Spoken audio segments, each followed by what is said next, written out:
রাত্র নিশি হইল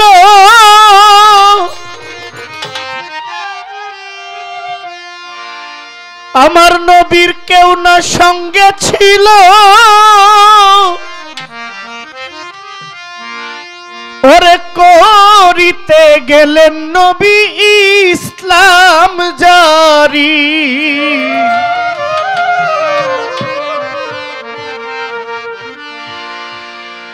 আবু জাহেলের বাড়ি গো আবু জাহেলের বাড়ি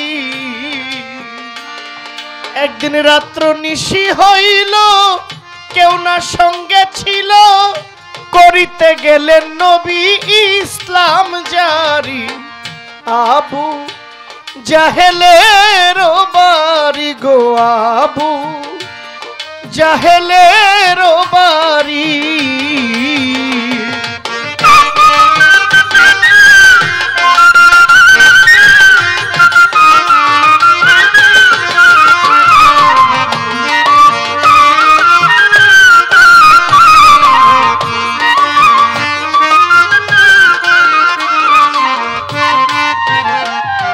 নবী গো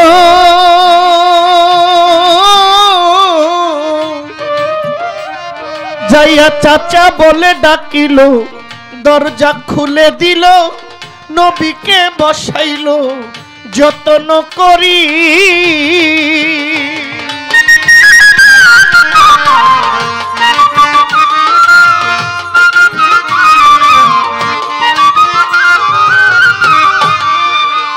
যাইয়া চাচা বলে ডাকিল দরজা খুলে দিল নবীকে বসাইল যত্ন করি জাহেল বলে এত রাত্রে গোপনে আসিলা কি কারণে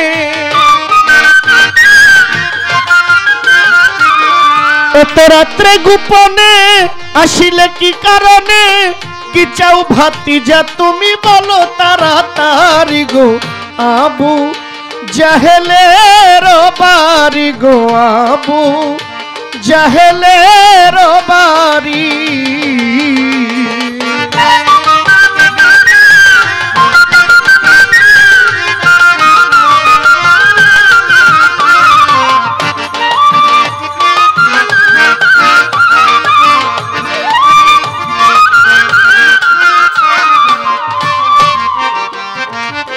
নবীজি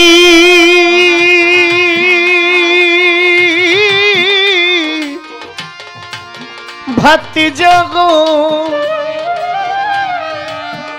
ওই দেখো মদ আছে তৈয়ারো যত খাইতে পারো মজুদ রাখিব আমার জনম ভরি ওই দেখো মদ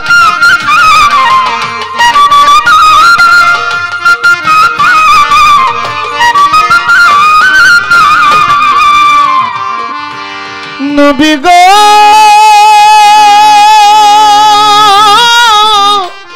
নবী গো দেখো মদ আছে তৈয়ারো যত খাইতে পারো মজুদ রাখিব আমার জনম ভরি যদি বলো বাদশাহ হব বাদশাহী ছাড়িয়া দিব যদি বলো বাদশাহ হব বাদশাহী ছাড়িয়া দিব তোমাকে বাদশাহ বানাবো প্রতিজ্ঞা করি আবু জাহেলের বাড়ি গো আবু জাহেলের বাড়ি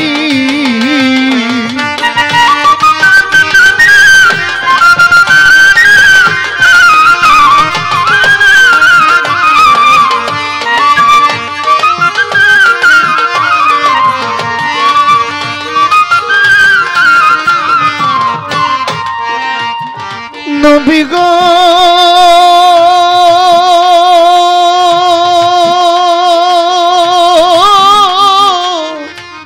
ভাতিজায় আমার কাছে আরো আছে বহু ধন কে কয় ছোট এই কথাগুলো কে বলতেছে? আবু জাহেল। কে বলে?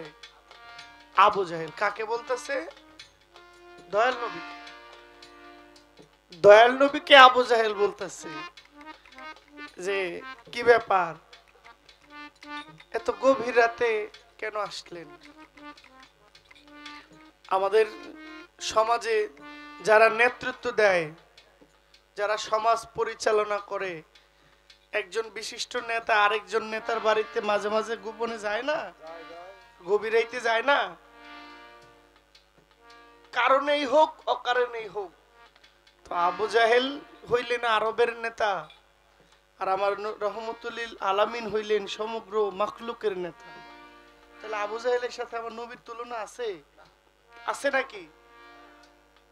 এমন কয়েক হাজার, কয়েক কোটি, কয়েকশো মিলিয়ন, কয়েকশো বিলিয়ন, কয়েকশো ট্রিলিয়ন আবু জাহেল যদি দাঁড় করায়, আমার নবীর এক রাত্রের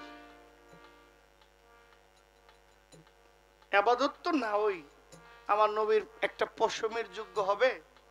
সম্ভব? আবু জাহেল পরে। এই পৃথিবীতে নবীর সঙ্গে তুলনা কারো চলে দেওয়া হবে না। এই নবী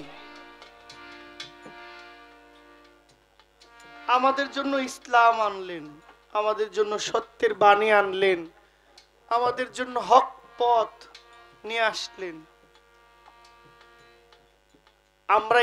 আমরা এটা থেকে দূরে আছি, এই সত্য পথ থেকে আমরা অনেক দূরে।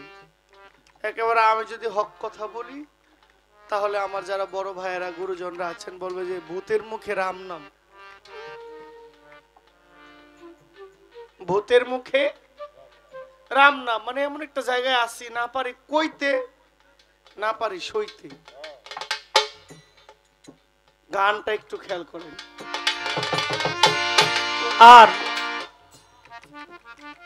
যে কথাগুলো ফকির বললেন সব কথাই ভালো, এই সব কথা না বললে মাজারে আপনাকে বায়না বেশি হইব না। আর মাজারে ফকিরদের বাড়িতে বায়না পাওয়ার জন্য এই কথাগুলো বলতেই তো। মাঝে মাঝে নবীর হক পথের জন্য মানুষকে আহ্বান করেন, মাঝে মাঝে হক পথে আসার জন্য আহ্বান করেন।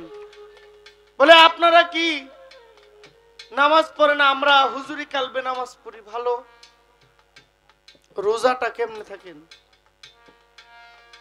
বলেন যে আমরা খাইলেও রোজা হয়, অথচ গাউসে পাক জন্ম নিয়ে তিনি রোজা রাখছে। কথা সত্য না মিথ্যা বাবা?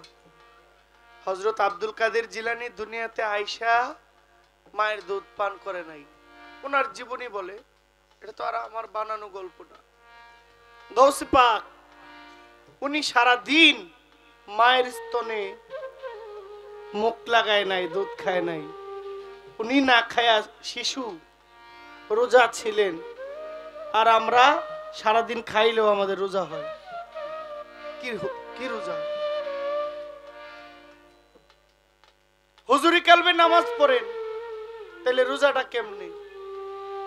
যাকাতটা কেমনে দেন? আপনার জানের যাকাত কি? দৈনিক 550 লিটার অক্সিজেন আপনার জন্য বরাদ্দ। দৈনিক কয় লিটার? 550 লিটার দৈনিক অক্সিজেন বরাদ্দ, যেটা আমি নেই, তাই না, প্রাকৃতিক নেই। এর বিনিময়ে যাকাত কি? এর বিনিময় আছে না? আপনি লাইট জ্বালান, বিদ্যুৎ বিল দেন না। আপনি গ্যাস জ্বালাইতেছেন, গ্যাসের বিল দেন না, দেন না। আপনি মোবাইল চালান, এটার রিচার্জ বিল আপনি দেন না। সবকিছুর বিল তো দেন। তো দৈনিক যে 550 লিটার অক্সিজেন নেন, এর বিল কি? এই দৈনিক 550 লিটার অক্সিজেনের বিনিময়ে আপনার কাছে কি চাইছে? কিছু তো একটা চাইছে। এইটা বুঝার নামই হলো ইসলাম। এই বুঝার নামে হলো নবীর কথা মানা আর না মানা। কারণ আমি একটা কথা বলছিলাম যে আমার নবী নামাজ পড়তেন। বলে হ্যাঁ, নবী নিজেই তো নামাজ। কথাটা তো সত্য। আমার নবী নামাজ পড়তেন, কিন্তু আমার নবী যদি এগুলো নিজে না কইরা শিখাইয়া না দিতেন আমরা করতে পারতাম কি বাবা? আমার নবী তো আমাদের রুল মডেল। নবী এটা কইরা শিখাই দিলেন যে তোমরা এইভাবে করো। আমি এটা বলছি, এর মানে বলি নাই যে আমার নবী নামাজ পড়ছে, ইবাদত করছে। আমার নবী নিজেই একটা ইবাদত, আমার নবী নিজেই একটা রহমত, আমার নবী নিজেই একটা আলো, যে আলো থেকে আমরা আলোকিত হই। কিন্তু আমার নবী যদি এগুলো না করতেন তাহলে আমরা শিখতাম। পবিত্র কোরআন শরীফ এই আসলো, নবীজি, হ্যাঁ, আল্লাহ মুমিনকে, মুত্তাকিনকে এটা পরিচয় দিলেন কোরআনে। কি বললেন? জালিকাল কিতাবুল লা রাইবা ফি হুদাল লিল মুত্তাকিন। এখন বলেন মুত্তাকিন কারা? হ্যাঁ, আপনারা আল্লাযিনা ইউমিনুনা বিল গায়বি ওয়া ইউকিমুনাস সালাতা ওয়া মিম্মা রাযাকনাহুম ইউনফিকুন। এখানে আপনার মুত্তাকিনের পরিচয়, এখানে আপনি 550 লিটার অক্সিজেনের যাকাতটা পর্যন্ত দেওয়া হয়।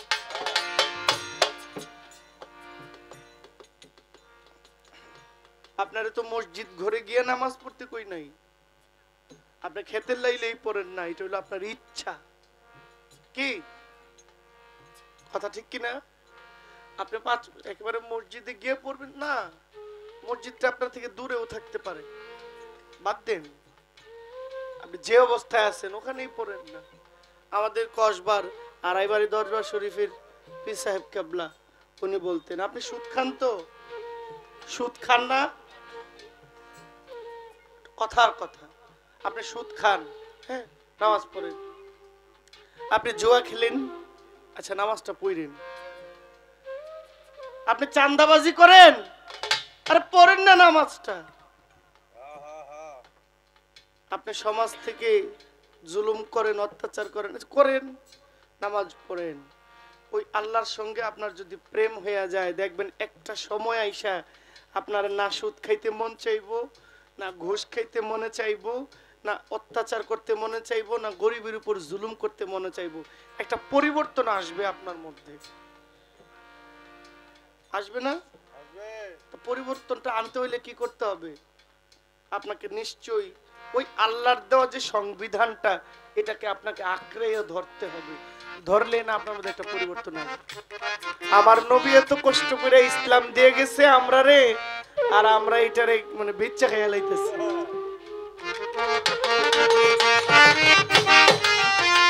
নবী গো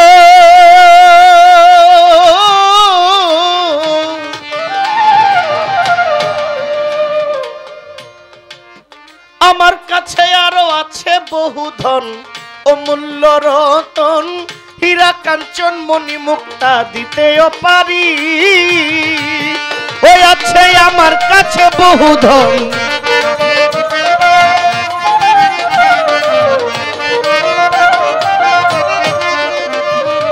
আরো আছে বহু ধন। এই যে আপনি প্রাথমিকটাকে, কারণ আমি তো প্রাইমারি পাস করে আইছি, মোমেন শাহ একটু উপরে, যে আমি তো প্রাইমারি পাস করে আইছি, আমি আবার প্রাইমারিতে কেন যাবো? আপনি না চাইলেও আপনার প্রাইমারিতে যাইতে হইব।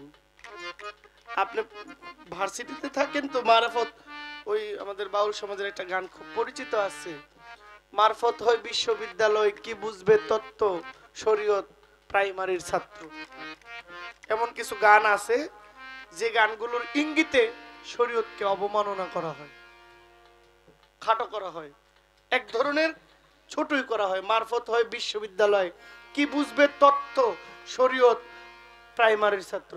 অথচ এই নবী আগে বলছেন শরীয়ত, পরে বলছেন হাকিকত, তরিকত, এরপরে বললেন হাকিকত, এরপরে বলছেন মারফত। এই যে লোকগুলো, এই যে আমার সাধারণ খেটে খাওয়া মানুষ, এরা তো হুজুরি কালবে নামাজটা কি এরা বুঝবো? তাহলে এদেরকে বোঝাই নিতে হইলে আগে 5 ওয়াক্ত সালাতের মধ্যে আনতে হইব, কি লাইনে আসতে হইব না?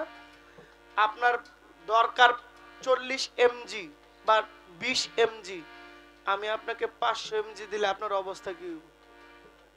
তাইলে আপনারা তো আগে আমাকে ওইভাবে শিক্ষা দিয়ে শক্ত করে আনতে হইব। আপনি এখন শক্ত হয়ে মনে করেন হামসে বড় কান হ্যাঁ, হামসে বড় না কন হ্যাঁ, এটা মানে আমি একটু রস করলাম। আপনি একটা বাচ্চাকে যদি বলেন যে তুমি হুজুরি কালবে নামাজ পড়ো, সে কি বুঝবে হুজুরি কালবের নামাজ? তাহলে তার আগে মসজিদে পাঠাইতে হবে, সে আগে এই নামাজ বুঝতে হবে। এই নামাজের মধ্যে সে যখন মজে যাইব তখন সে হাঁটতে গেলেও নামাজটা তার হয়ে যাবে। জ্ঞানীরা ঘুমাইলেও ইবাদত হয়, আর আমার মতো মূর্খ ইবাদত করলে ওইটা ইবাদতে গণ্য হয় না। জ্ঞানীর কাতারে তো যাইতে হবে। আমি তো অস্বীকার করি না, সবই তো ঠিক আছে, কিন্তু আপনি পজিশন বুঝে নিয়ে আসেন। আপনি প্রাইমারিতে যাইতে চান না, আর যারা আদব শিখে তারা প্রাইমারির টিচার দেখলে দাঁড়ায় সালাম করে। কি আমি 2012 সালে এসএসসি পাস করছি, এখনো আমার প্রাইমারি টিচার দেখলে মোটরসাইকেলটা ব্রেক করে আসতে সালাম দেওয়ার পরে যাই।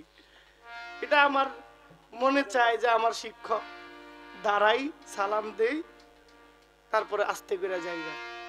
আমি না করলেও তার কোনো সমস্যা নেই। আমি যদি তার সালাম না দেই তার কোনো লস আছে?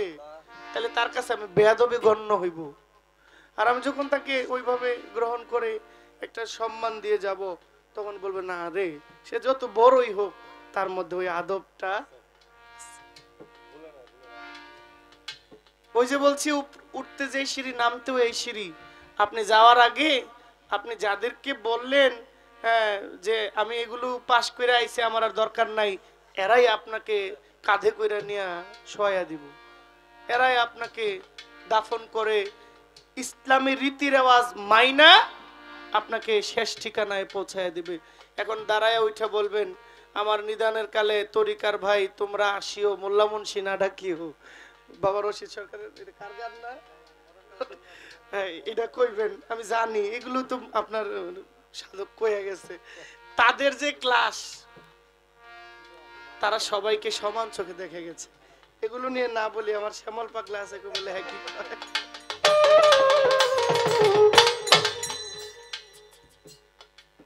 যার জন্য ভবে আইলাম তারে চিনলাম না। যে নবী আমাদেরকে ধর্ম শিখাই দিয়ে গেছে, আজকে আমরা নিজেদের ধর্ম নিজেরা বানাইতেছি।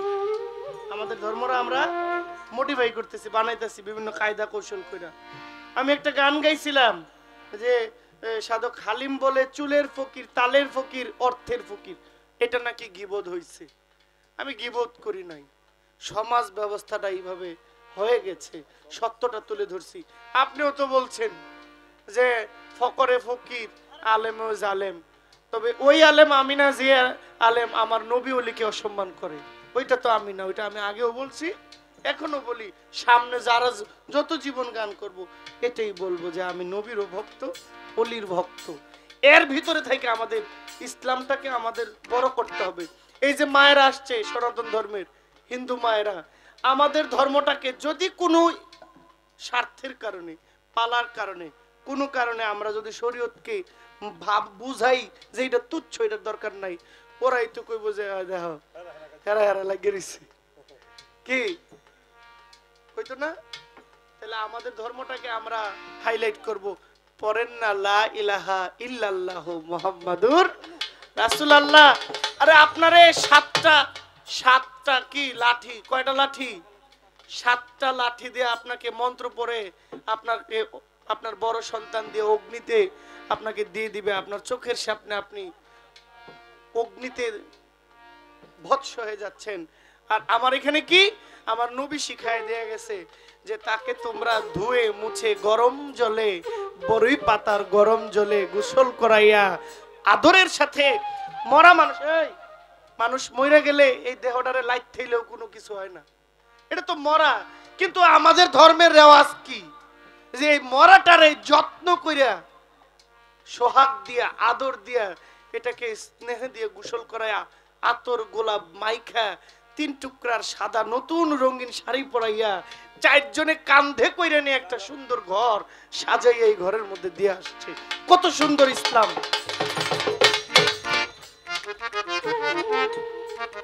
হ্যাঁ, আসেন দেখেন, এখানেও মোহব্বত, এখানেও আল্লাহ পাওয়া যায়। সারা রাত তো শরীয়তের গান গাইলাম, শরীয়তের নবীর নামটা তো কইলাম না, যার নাম হযরত নূহ নবী। কি নাম? নূহ নবী। নবীর ছেলে হইয়াও রেহাই পায় নাই আল্লাহর আইন না মানার কারণে, যার নাম কেনান। এখন কথায় কথা বাড়ে, ডাক্তারের ঘরে হইলেই কি ডাক্তার হয়? মাননীয় চেয়ারম্যান মাজেদ খান, উনি চেয়ারম্যান, ওনার ছেলে কি চেয়ারম্যান? উনি চেয়ারম্যানের পুত্র। ওনার যে চেয়ারটা যদি রাজতন্ত্র হয় তাহলে পাইব সে, আর যদি গণতন্ত্র হয় তাহলে যোগ্যতা দিয়ে যে দখল করে তার।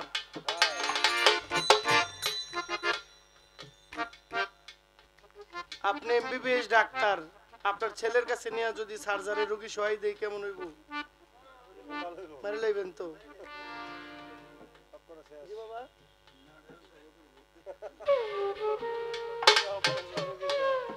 যদি এমনই হইতো তাহলে মুসা নবীর ছেলেও বাঁচত, আল্লাহ তারে ধ্বংস করত। কবি গানে কি বলে? নবী গো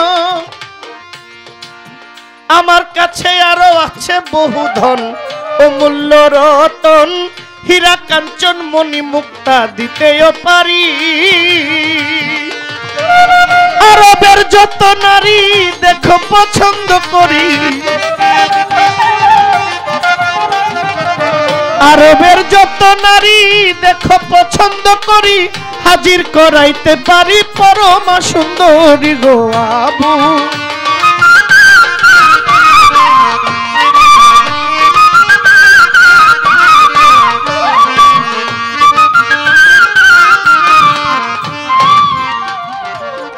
নবী গো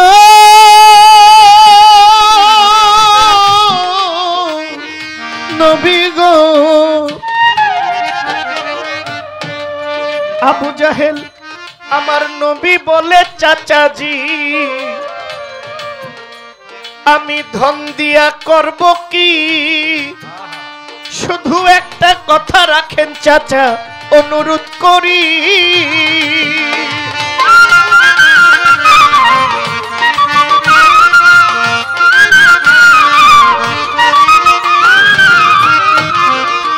আমার নবী বলে চাচাজি ধন দিয়া করব কি? একটা কথা রাখেন চাচা, অনুরোধ করি।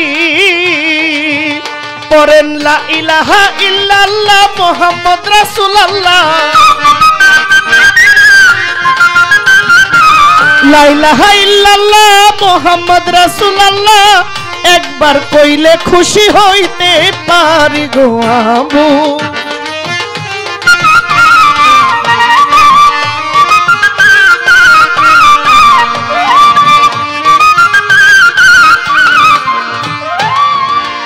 নবী গো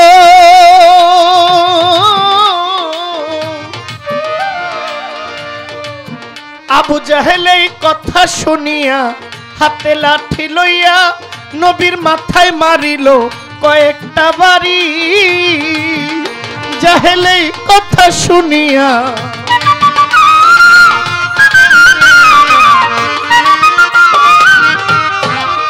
ও জাহেল এই কথা শুনিয়া হাতে লাঠি লইয়া নবীর মাথায় মারিল কয়েকটা বাড়ি।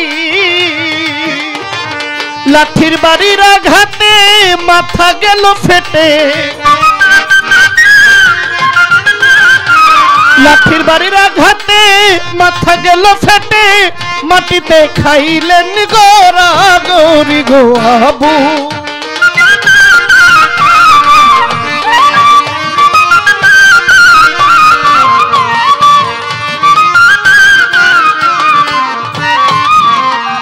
নবী গো নবী গো পরে এই দিক বিবি খাদিজায় কান্দে বসে দরজায়, এত রাত্রে কোথায় যায় বুঝতে না পারি।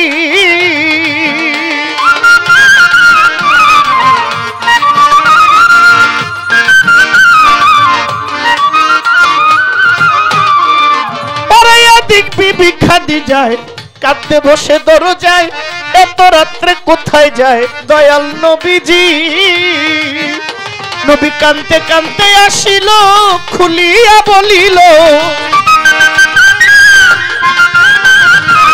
কানতে কানতে আসিল, মা খাদিজা দেখিল পিঠ গেছে নবীর রক্তে ভরি গো।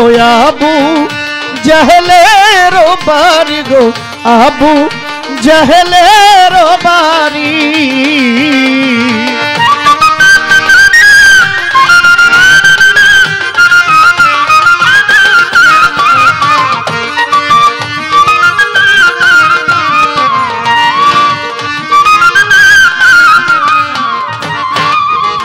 নবী গো,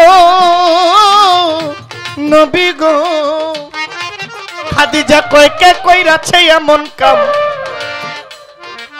বলেন নবী তাহার নাম। আমার নবী বলে আবু জাহেল মাইরাছে বাড়ি। খাদিজা কয় কে করিল এমন কাম? বলেন নবী,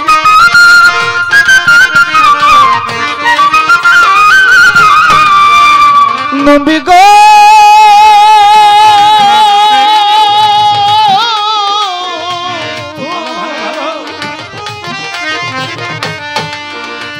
আমার খাদিজা কয় কে কইরাছে এমন কাম? বলেন হুজুর তাহার নাম। ওরে নবী বলে আবু জাহেল মাইরাছে বাড়ি। নবী কয় মারছে তাতে দুঃখ নাই, আবারও যাইতে চাই। নবী বলে, আমার রাসূল বলে, আমার হুজুর বলে, আমারে মারছে তাতে দুঃখ নাই, আবারও যাইতে চাই। কলেমা তৈয়ব যদি পড়াইতে পারি গো, আবু জাহেলের বাড়ি গো, আবু জাহেলের বাড়ি।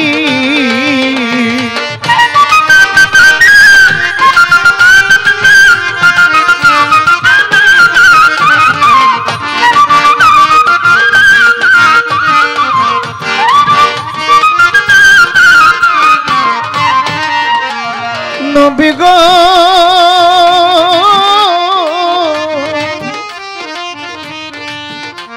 আমার দয়ালো নবী, ইসলাম রবি, ওরে ধৈর্য কুলের শিরোমণি, পারের কান্ডারি।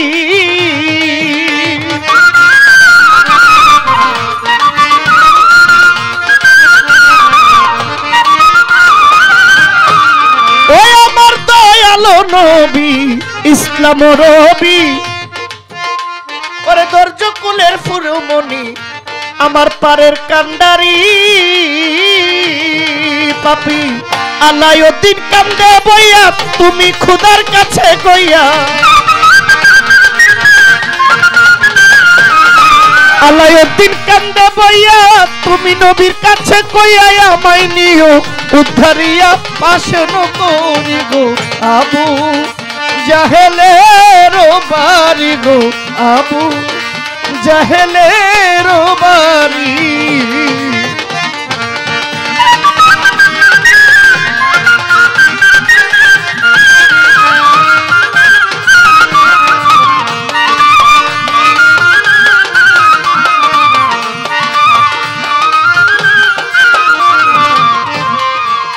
যেইভাবেতে আমার কাছে কথা রেখে যায়, জবাব দিব জবাব দিব আসরে দাঁড়াই। বলেন শরীয়তের এক আলেম আর মারফত প্রাপ্ত এক ফকির, হ্যাঁ, এদের মধ্যে বিশাল এক কাহিনী। জিতলো কে?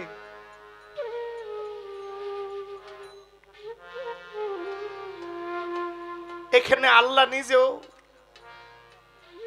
জড়ায় আছে। আহা,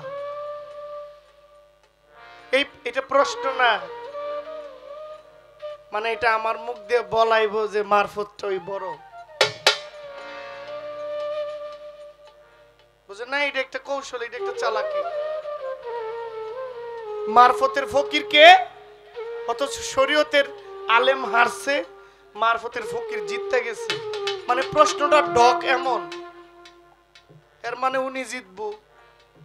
বাবা, ওই মুসা নবীর কাছে এক মহিলা এসে বলে, আমার তো সন্তান টন্তান হয় না, আপনি দেখেন না আল্লাহর কাছে বইলা আপনার আল্লাহ নেই, আমার একটা সন্তান দেয়। আপনি তো আল্লাহর সঙ্গে কথা বলেন, আপনি আল্লাহর নবী, আপনি তুর পাহাড়ে গিয়ে বলবেন যে আমি মহিলার গর্ভে সন্তান নাই, আমাকে আটখোরা ডাকে। মানুষ আমার কি ডাকে? যাদের সন্তান হয় না এদেরকে কি কয়? আটখোরা বলে। এটা কয় না, মানে যারা বাঞ্জা নারী, সন্তান হয় না। না, বাঞ্জা আরেকটা, এটা একবারে বলে আমাকে মানুষ মন্দ বলে। আপনার আল্লাহকে বলবেন যে আপনার আল্লাহ যেন আমাকে একটা সন্তান দেন। তো তোর পাহাড়ে গিয়ে আল্লাহ বললেন, মুসা নবী বললেন, এক মা একটা সন্তান চাইছে, ওই মহিলার ওরসে কোনো সন্তান নাই।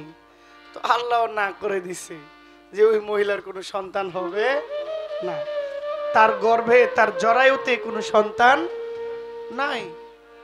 মুসা নবী আয়েশা বললেন, মারে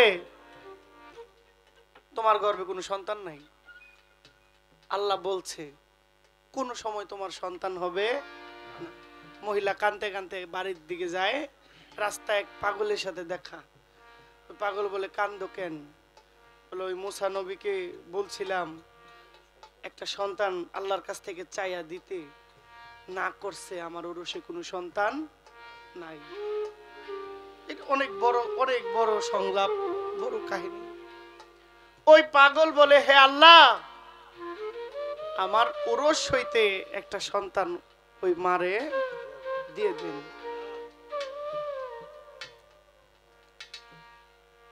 এর পরের বছর ওই মহিলা গর্ভবতী, সন্তান হয়েছে। সন্তান কোলে নিয়ে মুসা নবীর সামনে গিয়া দাঁড়ায়া, ও মুসা, তুমি তো আল্লাহর নবী।